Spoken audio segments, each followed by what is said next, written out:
आइए सुनते हैं आज की कहानी, जिसका शीर्षक है माँ हलषष्ठी की व्रत कथा। संतान की दीर्घायु की कामना से रखा जाने वाला व्रत है, जिसे अलग अलग प्रदेशों में कमर षष्ठ, हरषष्ठ, लील षष्ठ, चंदन षष्ठ, हलषष्ठी व्रत आदि के नामों से जाना जाता है। इसके बारे में अनेक पौराणिक एवं प्रचलित कथाएं हैं, जो कि इस प्रकार हैं। मथुरा के राजा कंस अपनी बहन देवकी को विवाह के पश्चात विदा करने जा रहे थे, तो आकाशवाणी के वचन सुने, जो कि ये थे कि देवकी का 8वां गर्भ तेरी मृत्यु का कारण बनेगा। यह जानकर बहन बहनोई को उन्होंने कारागार में डाल दिया और वासुदेव देवकी के 6 पुत्रों को एक एक कर कंस ने मार डाला। जब 7वें बच्चे के जन्म का समय नजदीक आया, तो देवर्षि नारद जी वासुदेव व देवकी से मिलने पहुंचे और उनके दुख का कारण जानकर देवकी को हलषष्ठी देवी के व्रत रखने की सलाह दी।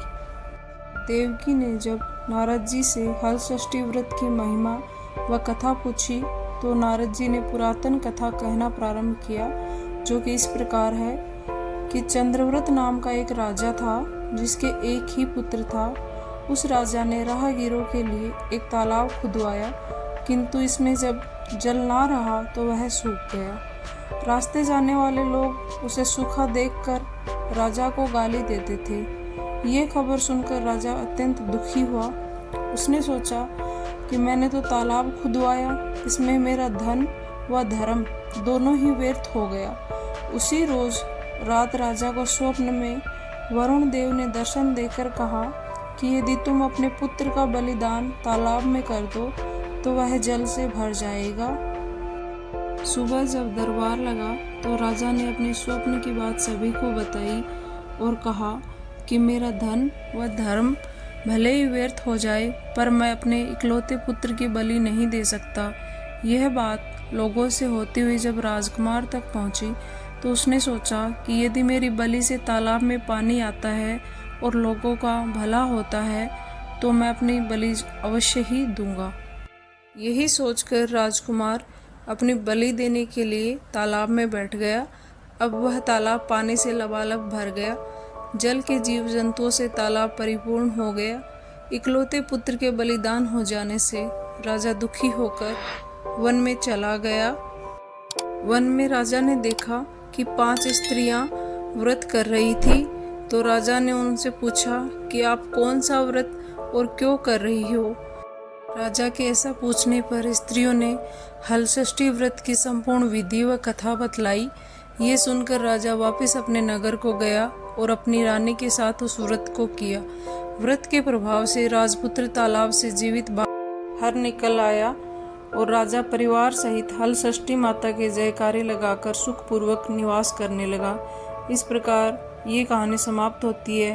इसी से संबंधित कृष्ण भगवान की एक अन्य कथा भी प्रचलित है, जो कि इस प्रकार है। इसी व्रत के संदर्भ में भगवान श्री कृष्ण जी ने राजा युधिष्ठिर को एक कथा कही, जो कि ये है कि पूर्व काल में सुभद्र नाम का एक राजा था, जिनकी रानी का नाम सुवर्णा था। राजा रानी को एक पुत्र हुआ, जिसका नाम हस्ती था। एक बार राजपुत्र हस्ती धाय माता के साथ गंगा जी स्नान करने गया हुआ था। बाल स्वभाववश हस्ती जल में खेलने लगा। तभी एक ग्रह ने उसे खींचते हुए जल के अंदर ले लिया। इसकी सूचना जब धाय माँ को लगी, तो वह रानी माँ के पास गई और इस खबर के बारे में बताया। इस पर रानी ने क्रोधवश धाय के पुत्र को धधकते हुई आग में डाल दिया। पुत्र शोक से व्याकुल धाय माँ निर्जन वन में चली गई और वन में एक सुनसान मंदिर के पास रहने लगी। वन में सूखा तृण अर्थात घास, धान्य, महुआ आदि जो भी मिलता वह खा लेती और मंदिर में विराजित शिव, पार्वती, गणेश जी आदि का पूजन कर अपने दिन व्यतीत करने लगी। इधर नगर में एक अद्भुत घटना घटित हुई कि धाय माँ का पुत्र आग की भट्टी से निकलकर जीवित बाहर आ गया और खेलने लगा।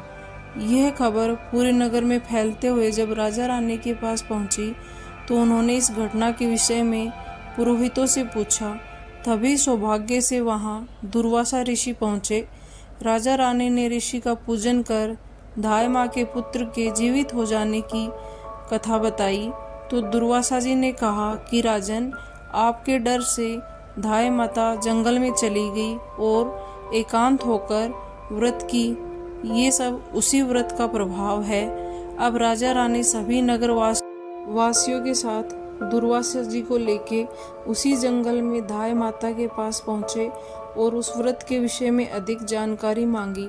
तब धाय माँ ने कहा कि हे राजन, मैं अपने पुत्र शोक से दुखी होकर यहाँ रहने लगी और यहाँ मैंने व्रत ग्रहण किया तथा भगवान शिव, पार्वती, गणेश जी व स्वामी कार्तिकेय का पूजन कर सूखा तृण, धान्य, महुआ आदि खाकर रहती हूँ।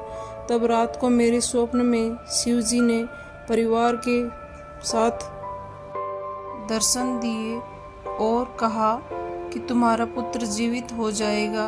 यह मुझे वरदान मिला।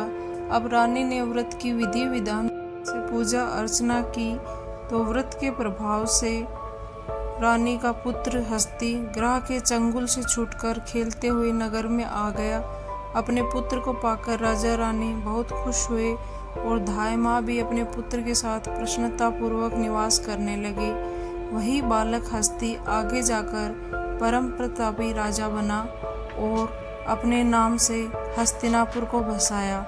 इस प्रकार भगवान श्री कृष्ण ने युधिष्ठिर से हलषष्ठी व्रत की महिमा का बखान करते हुए कहा कि हलषष्ठी व्रत कथा पहले नारद जी से सुने, उसके बाद मेरी माता देवकी ने इस व्रत को सबसे पहले किया, जिसके प्रभाव से उसके आने वाले संतान अर्थात मेरी रक्षा हुई।